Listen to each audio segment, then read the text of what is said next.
definisi dari disiplin positif itu sendiri. Disiplin positif adalah sesuatu yang dilakukan merubah seseorang untuk mendapatkan kepatuhan berdasarkan nilai-nilai yang diyakini. Kemudian disiplin positif merupakan salah satu penerapan disiplin yang bertujuan untuk menumbuhkan kesadaran serta memberdayakan murid tanpa imbalan penghargaan atau reward, kemudian ancaman, bahkan hukuman. Tujuan guru sebagai pendidik adalah untuk dapat menciptakan murid yang memiliki disiplin diri agar berperilaku yang sesuai dengan nilai-nilai kebajikan universal dan memiliki motivasi internal untuk merubah menjadi perilaku yang lebih baik. Jadi di sekolah kita saya rasa masih adanya penghargaan terhadap anak yang berprestasi, padahal dengan melakukan hal tersebut justru membuat peserta didik yang kurang prestasinya tadi merasa minder, tidak percaya diri. Karena apa? Kemampuannya kurang dari teman yang berprestasi tadi, Bu.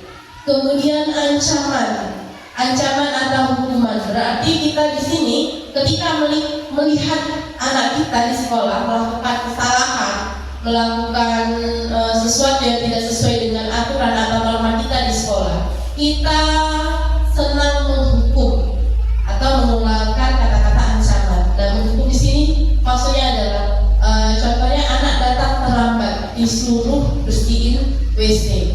Padahal di aturan itu memang betul tidak boleh datang terlambat, tapi hukuman tidak tertulis. Nah, hukuman ini mendadak.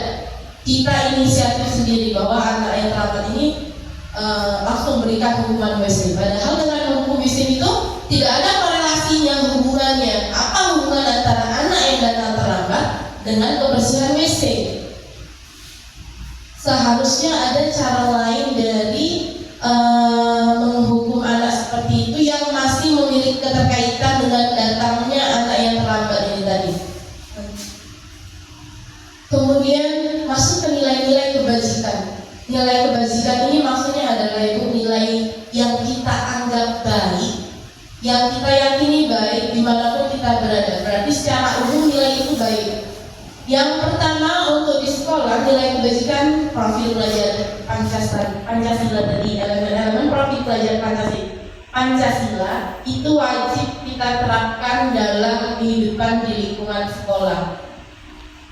Kemudian dari Ibu Primary Years Program, toleransi, ada rasa hormat, integritas, mandiri, menghargai, antusias, empati, keingintahuan, kreativitas, kerjasama, percaya diri, dan komitmen. Sedangkan menurut keterampilan hidup atau life skill, nilai-nilai kebajikannya yaitu meliputi dapat dipercaya, lurus hati, pendengar yang aktif, tidak merendahkan orang lain, dan memberikan yang terbaik. Secara umum Ibu, ini semuanya dari pandangan yang berbeda ini, 3 poin ini kurang lebih itu sama nilai kebajikannya.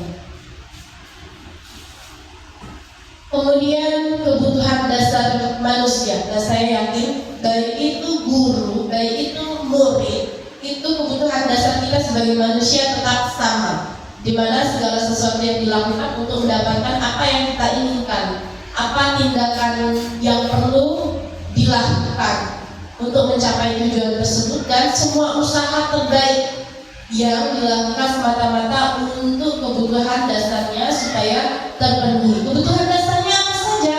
Kita butuh kasih sayang dan diterima. Setiap orang ini manusia gitu, butuh kasih sayang dan diterima. Bentuk kasih sayang kalau di sekolah apa? Bisa berupa perhatian.